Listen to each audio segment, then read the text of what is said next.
నమస్కారం. ఈరోజు మనం అంగన్వాడీ టీచర్ల కోసం ఒక చక్కని కృత్యం గురించి మాట్లాడుకుందాం.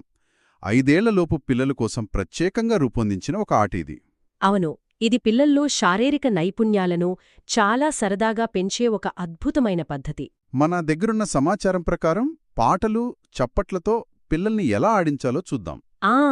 ఈ చర్చ యొక్క ముఖ్య ఉద్దేశ్యమేంటంటే టీచర్లు ఈ కృత్యాన్ని సులభంగా అర్థం చేసుకోవాలి. అర్థం చేసుకుని వాళ్ల తరగతి గదిలో అమలు చేయగలగాలి. కరెక్ట్. సరే, ముందుగా మొదటి విభాగానికి వద్దాం.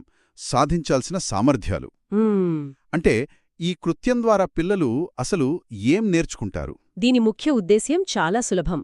పిల్లలు సంగీతానికి అనుగుణంగా శరీరాన్ని కదిలించటం నేర్చుకుంటారు. ఓకే, అంటే మ్యూజిక్కి రెస్పాండ్ అవ్వడం. అవును. అంతేకాదు, వేగంగా, నెమ్మదిగా కదలడం మధ్య తేడాను గుర్తిస్తారు. నిజమే, అది చాలా ముఖ్యం కదా ఆ వయసులో. ఖచ్చితంగా.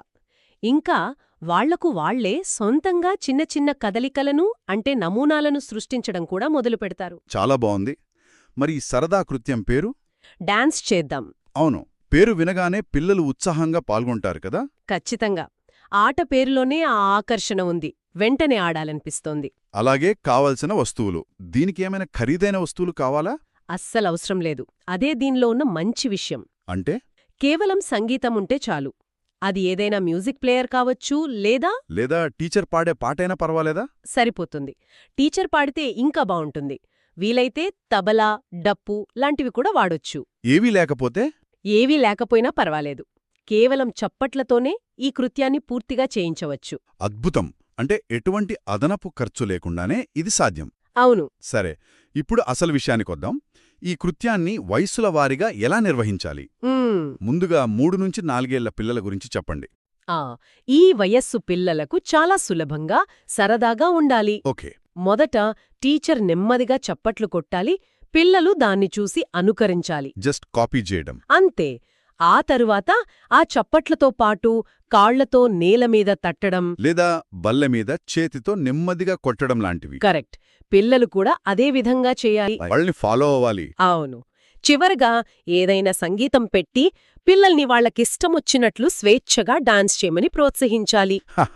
ఇక్కడే అసలైన సరదా మొదలవుతుంది. నిజమే.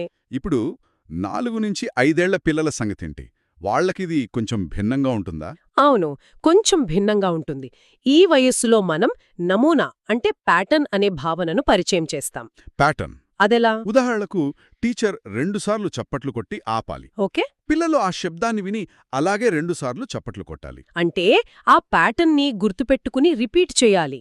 చిన్న చిన్న నమూనాలను సృష్టించి పిల్లలతో చేయించాలి. చాలా ఆసక్తికరంగా ఉంది. ఇంకా పిల్లల్ని వాళ్ల సొంత నమూనాలను తయారు చెయ్యమని కూడా మనం ప్రోత్సహించాలి. అంటే వాళ్ల క్రియేటివిటీకి కూడా అవకాశం ఇవ్వాలి. తప్పకుండా. చూశారుగా ఈ కృత్యం ఎంత సరదాగా ఉందో? అవును, ఇది కేవలం ఆటే కాదు, ఒక మంచి లెర్నింగ్ టూల్ లాంటిది. అవును, ఇది పిల్లల్లో లయ, శ్రద్ధ, సృజనాత్మకతను పెంచే ఒక చక్కని సాధనం. ఆలోచిస్తుంటే ఈరోజు మనం చేసిన ఈ చిన్న డాన్స్ రేపు పిల్లలు తమ జీవితంలో ఎదుర్కొనే పెద్ద సవాళ్లకు వాళ్లనెలా సిద్ధం చేస్తుందో కదా. నిజమే. వాళ్లలోని ఆత్మవిశ్వాసానికి ఇది మొదటి అడుగు కావచ్చు. చాలా బాగా చెప్పారు. మీరందరూ ఈ కృత్యాన్ని ఆనందంగా చేసుకుంటారని ఆశిస్తున్నాము. పిల్లలతో కలిసి ఆడుకోండి, పాడుకోండి.